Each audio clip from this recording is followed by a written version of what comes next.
Today, Wednesday, February 22nd, 2023, it was announced at World Headquarters that Brother Anthony Morris III is no longer serving as a member of the governing body of Jehovah's Witnesses.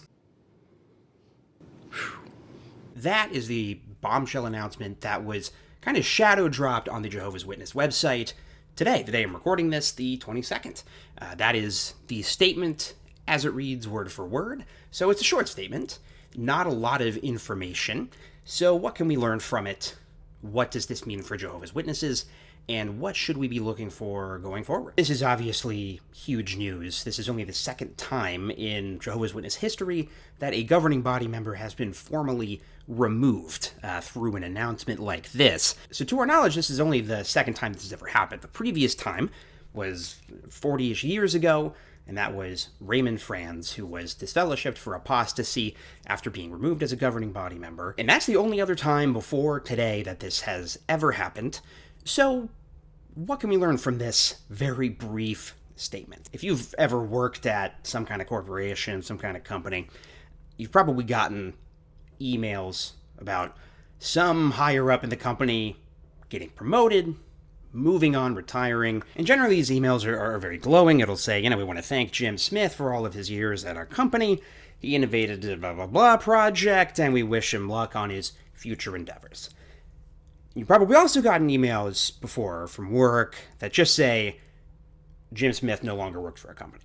When you get that second one, everybody knows what that means, right? That person has been fired. And even among Jehovah's Witnesses, it was at least tradition in the congregations that I grew up in and served in until I was disfellowshipped. If it ever happened that an elder had to step down as an elder for health reasons, age, infirmity, whatever, usually along with the announcement at the meeting that they were no longer an elder, they would also say, we want to thank this brother for his years serving the congregation.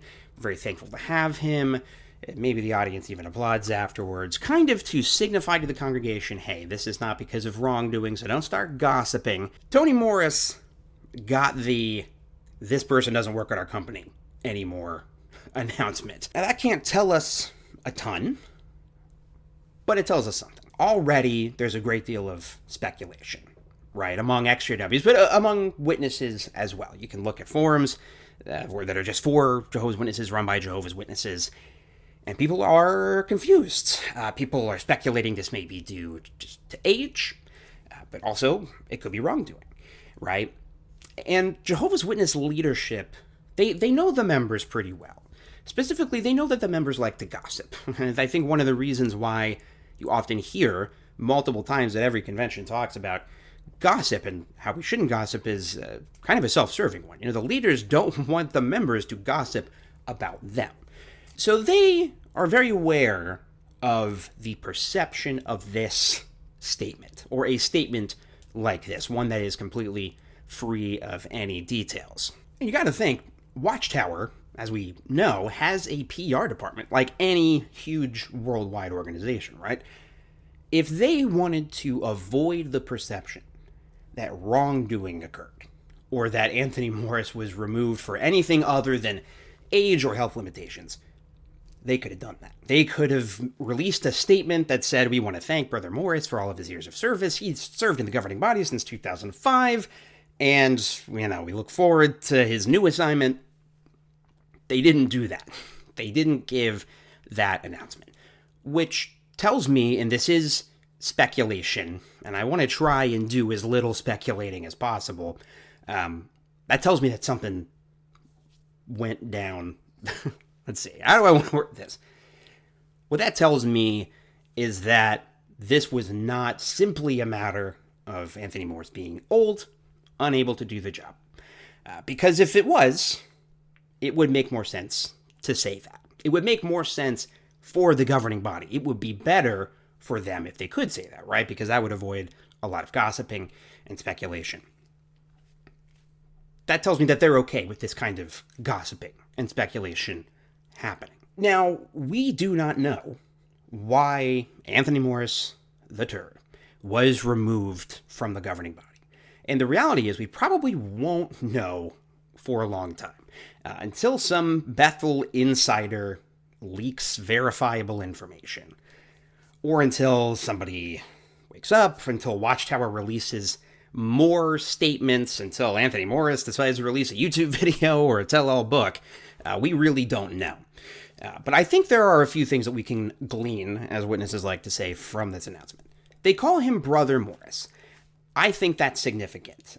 When Raymond Franz, who was the only other person this ever happened to, when he was removed from the governing body, the announcement that was released to Jehovah's Witnesses did not call him Brother Raymond Franz. Somebody pointed this out on Reddit. I'll put that on the screen. We also have a lot of footage recently from former governing body member Anthony Morris, where he vigorously defends the organization.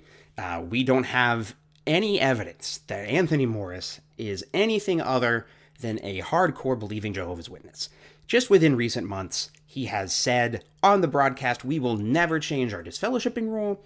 He has defended the organization building a movie studio in Ramapo, even though the end is coming. He's the face of Caleb and Sophia. He's supposedly the person that spearheaded that project.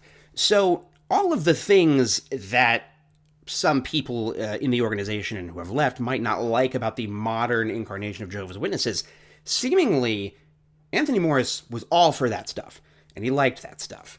So the thought might be that there was some kind of conflict about the direction for the organization, some kind of conflict of interest. But I don't think that we've really seen that to be the case. Is it because he was drunk? Did some public display of drunkenness? Well, I feel like it has to be said, for the record. We don't know, even though it is often spoken of as if it is a true thing. We don't have evidence that Anthony Morris is a drunk. That leaked footage of him at the liquor store, that's not going to hold up in court. That's what we call circumstantial evidence. He could just as easily have been buying however many bottles of liquor for his friends. Maybe the other governing body members said, hey, Tony, run down to the liquor store and grab 8 bottles of, whatever, scotch for Sam Hurd. This is not evidence. So people point to the fact that he slurs his speech, but frankly, a lot of old guys just slur their speech. I mean, think of our last couple presidents, and including our current president. Our current president, not known for being a drunk, slurs all the time. Donald Trump slurs all the time, but famously has never touched a drop of alcohol. So, these are just things that happen when you get old. So could something like that have happened? Of course. Do we know? We do not. Other than Ray Franz, nobody has ever been removed from the governing body by simply being elderly and infirm. And if there is one thing that all governing body members definitely accomplish, it is getting old and dying. In fact, most of us accomplish that. But most governing body members are a little older when they're appointed, and they die as a governing body member. They get old. They might have to step back from certain responsibilities. Maybe they can't be the head of certain committees anymore. Watchtower has a retirement facility, Fishkill. So every other governing body member, and in fact all the other current governing body members who are older than Anthony Morris and are visibly aging before us on camera, none of them have been removed simply because they are old and unable to carry out their assignments. All of the previous governing body members, everyone who has ever lived and died, at some point got old, wasn't able to do it anymore, and was able to pass away as an honorary governing body member. This is not what happened with Anthony Morris. So does that mean that he definitely was not removed because of his age or health limitations? No. I'm just saying this would be different. It would be a change in the way they are doing things, and the way they announce it here would be weird if that was the case. But have they done weird things before? Why, yes, they have. The strangest thing about this announcement, perhaps, is the timing of it. Because just days ago, there was a bombshell revelation from Mark O'Donnell, whistleblower and reporter. He revealed on a stream on the XJW Critical Thinker channel that I want to get this right, I believe it was the district attorney, has subpoenaed every congregation in Pennsylvania, subpoenaed the elder body. So every elder body in Pennsylvania is going to have to turn over all of their records regarding CSA going back however many decades. And, they have a document hold. They're not allowed to shred anything. And the timing of that just happening a few days ago, and then this announcement happening today is interesting. And the other thing that's interesting is that, this announcement, if we can believe the announcement on the website, which I don't think we have any reason to think that we do not, this announcement was made today, this morning, to the Bethel family, like at morning worship, right? Which means that happened before the famous Wednesday governing body member meeting. That every witness knows the governing body meets every Wednesday. This happened before that. So either the current governing body, sans Anthony Morris, had an emergency meeting sometime in the last couple days to decide this matter, or they had a meeting last week, decided it, and have been sitting on it for a week. But either way, this meeting that's going to be happening today is going to be the first time, and my friend Ben Ford pointed this out on Reddit. This is going to be the first time since 2005 that Anthony Morris is not at a governing body meeting. So, does Anthony Morris have some connection to Pennsylvania? Yes.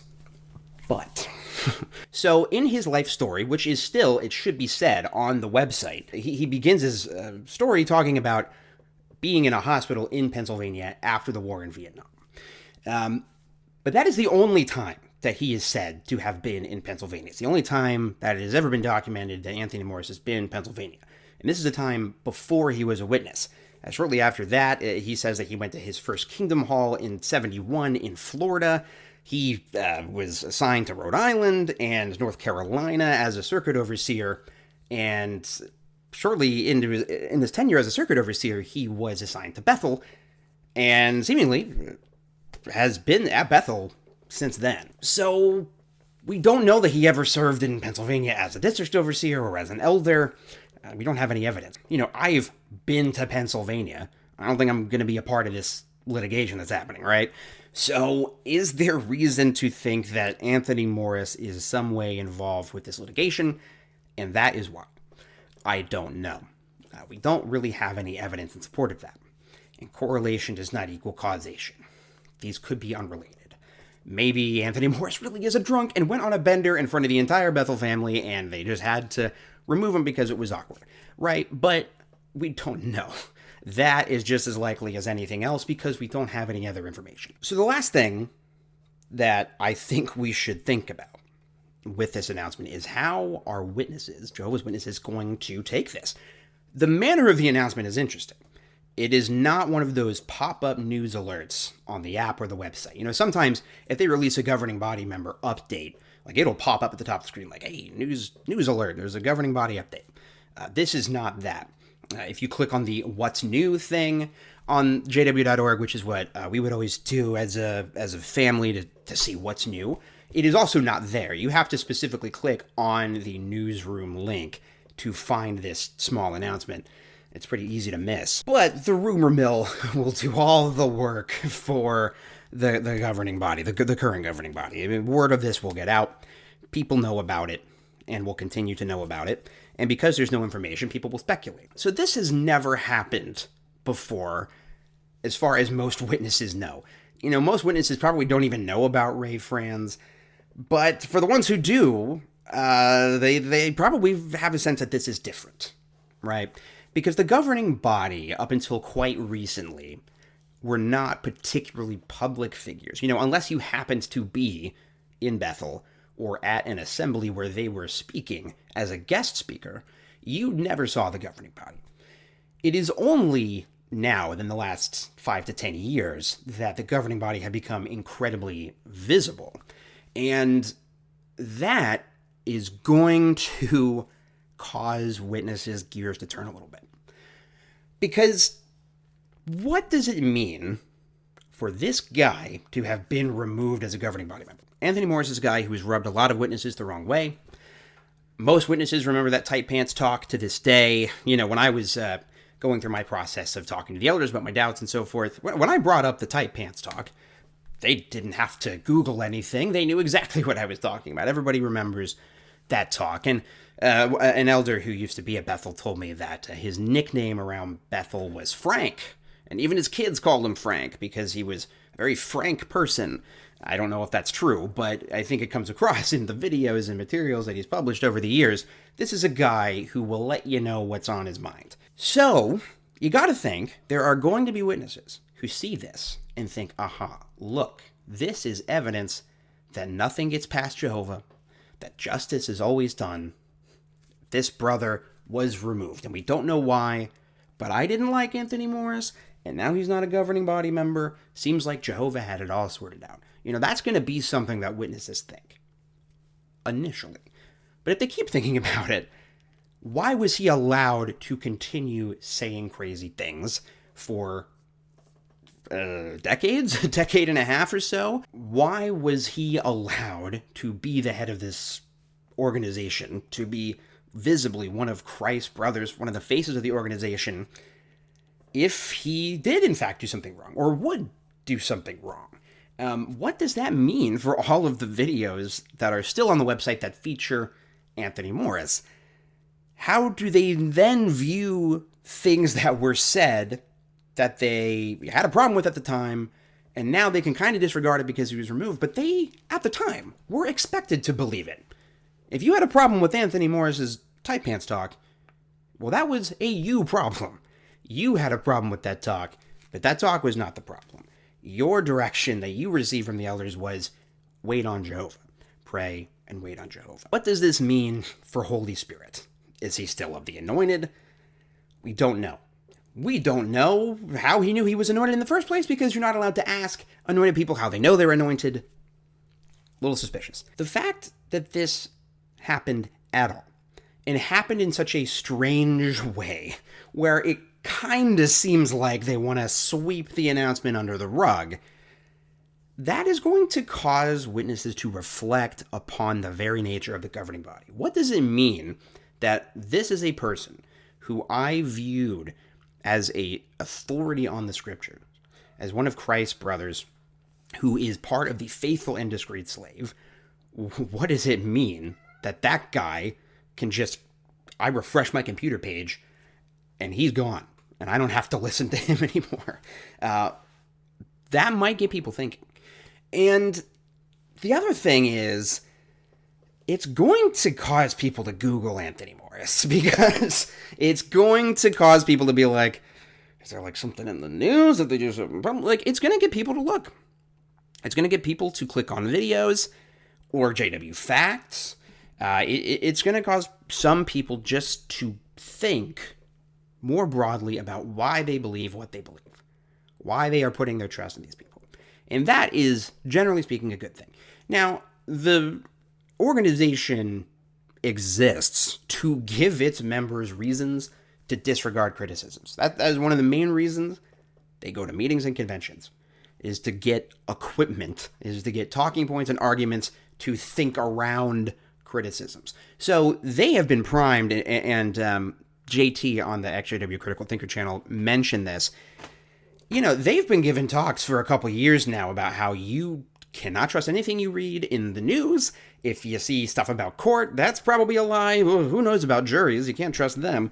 They're good at priming their members for stuff exactly like this. So is there going to be some grand exodus? No, but it's going to get people to think. And it's going to be really interesting to see what the next episode of JW Broadcasting is like. Will they acknowledge this in any way specifically? I think not. I think they will allude to it vaguely, like they tend to do. They will use dog whistles, group speak, so that it's clear to everyone listening, much like a marking talk, that they are talking about Anthony Morris without actually saying Anthony Morris III is, I think that they will talk around it, and that will allow the membership to think around it, and they will never have to really address it.